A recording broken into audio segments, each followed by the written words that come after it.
Prélude à la cérémonie officielle des remises des matériels agricoles, la directrice nationale du Fonds mondial pour la nature Congo a rencontré les préfets de la Songa afin d'échanger sur les initiatives portées par les VVF dans ce département, entre autres les projets éthiques qui portent sur la cacao-culture, confirmant ainsi la vision commune que développement des communautés et conservation de la biodiversité doivent avancer ensemble.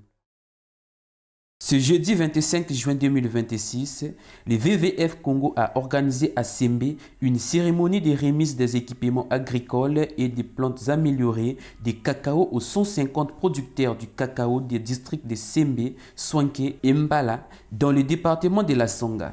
Une initiative inscrite dans le cadre du projet CIBEL, financé par l'Agence française de développement, qui vise à concilier développement économique et conservation de la biodiversité. Le massif forestier de l'Essopidja, paysage éthique, recèle un potentiel important pour le développement des filières agricoles durables, notamment celle du cacao.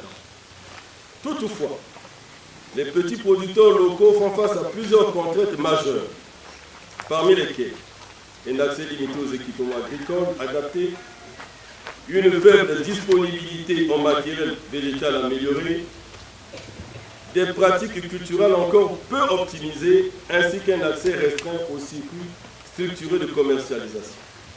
Pour la directrice nationale du Fonds mondial pour la nature, Madame Zelo Karine Abibi, le cacao constitue aujourd'hui une véritable opportunité de développement pour les communautés locales et les peuples autochtones.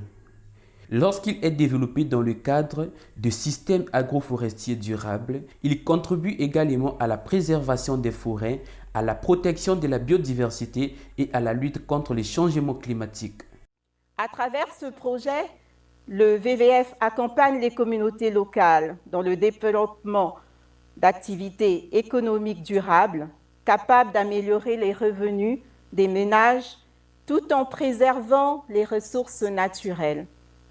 Parmi les différentes opportunités identifiées dans le paysage éthique, la filière cacao s'est révélée particulièrement prometteuse. Mais nous savons que la formation seule ne suffit pas. Pour améliorer durablement la production, il faut également disposer d'équipements adaptés et de matériel végétal de qualité. Ces producteurs des 3 districts ont bénéficié bien avant d'une formation sur les bonnes pratiques de production durable du cacao. Cette ambition est de contribuer à l'émergence d'une filière cacao performante, durable et inclusive, capable d'améliorer les conditions de vie des populations tout en préservant les forêts qui font la richesse de cette région. J'adresse un appel solennel. Faites un usage rationnel de ce matériel.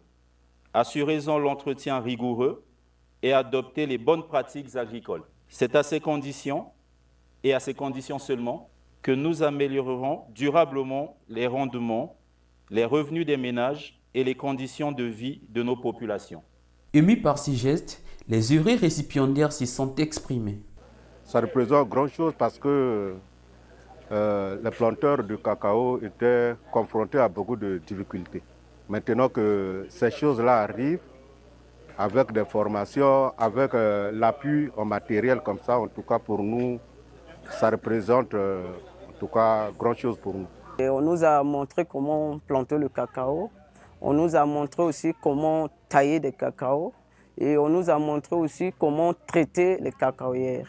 Nos plantations sont en train d'avancer parce que même quand VVF nous a enseigné aussi, on avait donné des envies. Et nous voulons donc grandir nos champs et il nous a donné des techniques de travailler dans les groupes. Et c'est à cela qu'aujourd'hui nous sommes en train de travailler dans le groupe pour que nous trouvions aussi donc, une grande quantité de la production. Qu'il nous accompagne avec des matériels qui nous manquaient depuis le temps. Cette remise de matériel agricole et de plantes améliorées de cacao représente un investissement dans l'avenir du paysage éthique. Le VVF Congo et ses partenaires entendent ainsi renforcer les capacités des producteurs et faire du cacao durable un levier de développement pour les communautés durables de la Songa.